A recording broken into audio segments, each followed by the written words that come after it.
This is All India Radio. In the program Spotlight, now we bring you a discussion on earthquake safety and preparedness. The participants are Professor Surya Prakash, Head of the Geometeorological Risks Management Division at National Institute of Disaster Management, and Gaura Dhawanlal, AIR correspondent.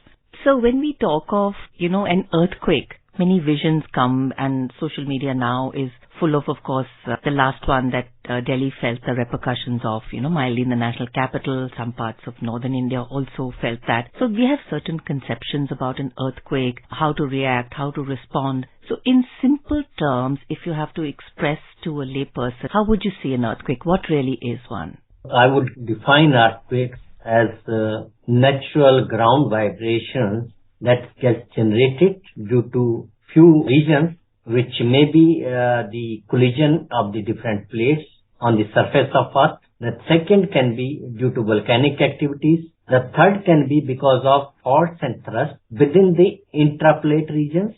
And the fourth one can be the reservoir-induced seismicity. So these are the four ways by which the ground vibrations get generated naturally and can propagate through the body of the Earth and to the surface of the Earth, affecting the structures and infrastructures which may be overlying the Earth's surface or may be underground structures.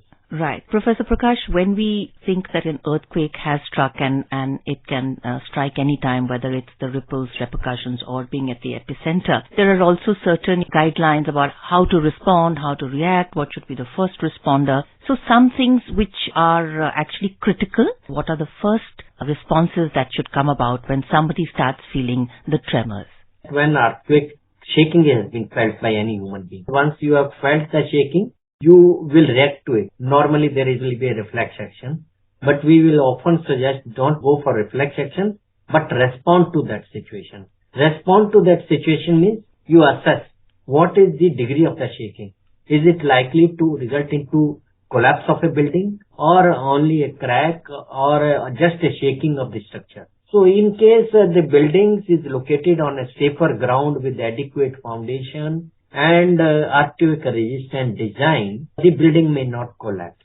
Nowadays we have a national building code which is giving adequate guidelines for earthquake resistant design and construction, and also we have special code 1893 of Bureau of Indian Standards which also guides us in earthquake resistant construction. But there are several buildings which are not owned by us or constructed by us, and we are living in those buildings or going to those areas. We are not sure about the quality of the construction. That time one has to take a caution. One, that most of the casualties which have been reported in earthquake are because of the collapse of the buildings and the head injuries which result into casualties. Okay. So first thing we always prescribe is protect your head when there is an earthquake. And this you can do either we can do the exercise what we do in normally school is drop, cover and hold exercise, going underneath a table or a chair or something very firm which will actually avoid the direct impact of the falling objects on your head. Right. Another is that if you are driving, then what do? Most often there is a likelihood a bridge or a flyover can collapse. So one should try to stop before any bridge or flyover and take the vehicle to one side and then stay there. Professor Prakash, when people are purchasing a new real estate or they're going in for homes and it's your life's earnings that you're putting into that one house, what should they check with in the building which is there to keep it earthquake safe? At that, because our population density in urban areas where you have taller buildings, where you have more concrete and rubble, is slowly increasing over time. So what do you think are certain precautions that should be taken on a regular measure to ensure that, the after effects can be mitigated, and how can our buildings become safer? Very good question. In fact, I would start with the location of the building. Say, if you are building your own house and spending whole life's earnings, right, we should buy a plot into an area which should suffer least from the impacts of an earthquake. For example, the areas which are located on the massive rock systems, they don't easily fail. They are very strong and the earthquake waves will pass very quickly and without any amplification. But on the other hand, for example, in Delhi, we have the ridge area where the earthquake impacts may be less compared to the alluvial plains of the Yamuna, where the soil particles, they are not too closely associated and strong cohesiveness compared to the rocky materials. So in the alluvial silts and soils, liquefaction can happen and buildings can subside or can get damages. So these depends first on the location where the building is being constructed. That's first point one has to take care. Right. It should be in the safer foundations of the grounds. Okay. Then the foundation and the superstructure. Now the superstructure should be well integrated with the ground. So all kind of recommendations which are done through the earthquake resistant design code, I told you 1893, as well as the National Building Code, must be strictly adhered to. You can get a copy of the design which has been implemented from the builder and then see whether he has actually carried out those measures for earthquake resistant design and construction. Some of the very simplistic, non-expensive measures which just don't require any additional money also. They are not even followed in many of the construction practices. Basically, when we are designing any buildings, concept is making it a unity structure rather than disintegrated structure. So we follow the different levels of beams at the plinth level, at the door or window levels, and at the roof levels. And also similarly the column structures to be well placed and integrated with the beams to transfer all kind of loads during the earthquakes. Professor Prakash, when we talk of, today there's a lot of talk of changing climate patterns and climate change and global warming. Do you think that's having an effect on earthquakes? Is there a change in pattern that you see? Direct relationship, it's difficult to decipher because most of these earthquakes are because of geodynamic processes. Okay. Which are endogenic in nature, occur within the earth, except the reservoir-induced seismicity, which is because of formulation. Or maybe sometimes there can be a nuclear fission or some kind of explosive use, which can also result into vibrations within the ground, right? But they are not natural.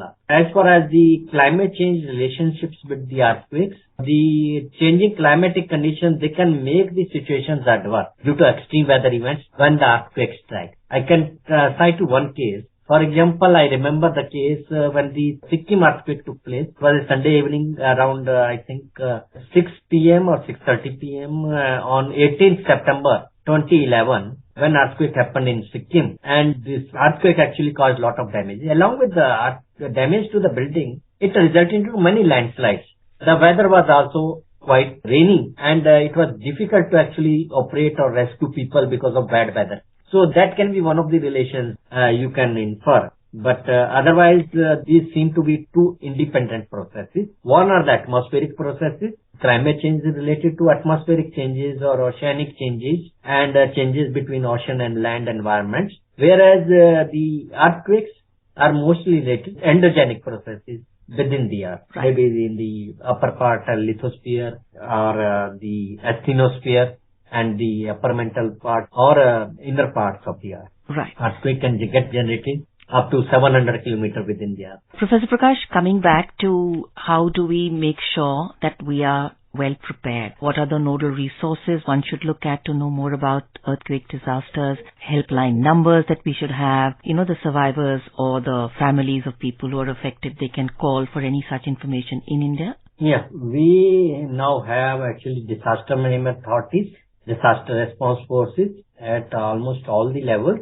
And we have a number called 112, which is the number of our common alerts meant for all the four kind of services: police, fire, ambulance, and disaster management. Our emergency operation centers earlier also had a number called 1077 at the district level and 1070 at the state and the national levels.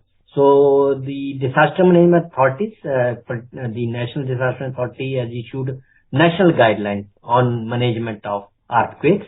And we have a National Center for Seismology, which is regularly monitoring the activities of the earthquakes. And you can get actual reliable information from their website called, it is seismo.gov.in. And they have a mobile app also, Bhukam, from which you will be able to get exact information where the actual earthquake has happened at what depth and what magnitude. And also, the National Institute of Disaster Management provides the safety tips. If you look into the NIDM website, nidm.gov.in. And for the response from the national level, we have ndrf.gov.in. You can get the contact numbers of all the battalions. We have 16 battalions in place for response to disaster situations. Then you can download even the copy of our guidelines, which are talking about earthquake risk mitigation projects, capacity development and other activities from ndma.gov.in. So our national policy on disaster management and all others, they can be found there. Okay. So the Disaster Management Act 2005 has actually provided all the mechanisms and provisions for taking care of all kinds of potential, existing and emerging disasters. So moving from how can we be prepared to how do we handle a post-earthquake situation in terms of rehabilitation, in terms of, improving our response facilities. What are the steps that we have really taken to move forward? Because we have actually, if you go back a few years and see where we are now, I think we've really moved up in this area. I remember the first earthquake I personally dealt with was the earthquake which struck Uttarkashi on 20th October 1991. And there was hardly much preparedness at that time. And it was really difficult to even carry out the damage assessment of the buildings which were affected by the earth. And talking about the rehabilitation structures, we had to design different types of rehabilitation structures. There were two, Kedar Kuti and Gori Kuti at that time. But now we have progressed quite well after the Disaster Management Act 2005. Now we are thinking of all the phases of disaster management, pre, during and post, with all kind of actions, evacuation, search and rescue, relief, even rehabilitation, as well as recovery act. So not only the physical, even livelihood and psychosocial rehabilitation as well. So now we have good examples. The best example is quoted from Gujarat after the 2001 earthquake, the best recovery project which was ever done by any particular state. So there are good examples where we have done well and we are progressing, and our aim is to go for resilient infrastructure and disaster-free or resilient country. So that's where we are trying to move forward. And we have actually a Sendai framework for disaster risk reduction, which was launched on 18th March. There was Third World Conference on disaster risk reduction from 14th to 18th March 2015 at Sendai, which was affected by tsunami in Japan. And we are following it from 2015 to 2030. And we have 4 priority actions very well defined globally with discussions by more than 6,000 top delegates and around 200 countries. And we had set 7 targets under the Sendai framework. So the steps are now well and better defined than before. And even the United Nations also has a disaster risk reduction office. We have a global platform now. Just on 10th and 11th, we had the national platform meeting, the 3rd session, which was inaugurated by none other than the Honorable Prime Minister himself. He has also given us 10-point agenda on disaster risk reduction. So there are enough of now frameworks and guidelines, both at the international level, be it the Sustainable Development Goal, climate adaptation, or the financing for disaster risk reduction, and also urbanization agenda. So many things now are in place. But the best thing is, which is listed in our policy, to build a culture of risk assessment, prevention, mitigation, preparedness, response and recovery. Right. I think very well encapsulated towards the end, Professor Surya Prakash. Our conversation with you has left us on a stronger footing, and we are definitely less shaky about understanding what an earthquake can do and stronger about what we can do to mitigate it and also be more prepared. Thank you so much for having this conversation with us. Thank you, Gauraji. You were listening to a discussion on earthquake safety and preparedness. The participants were Professor Surya Prakash, Head of the Geometeorological Risks Management Division at National Institute of Disaster Management, and Gaura Dhawanlal, AIR Correspondent. This program was produced and presented by the News Services Division of All India Radio. You can listen to it on our mobile app, News on AIR. This program is also available on our YouTube channel, News on AIR Official. You may email your opinion about this program at airnsdtalks@gmail.com.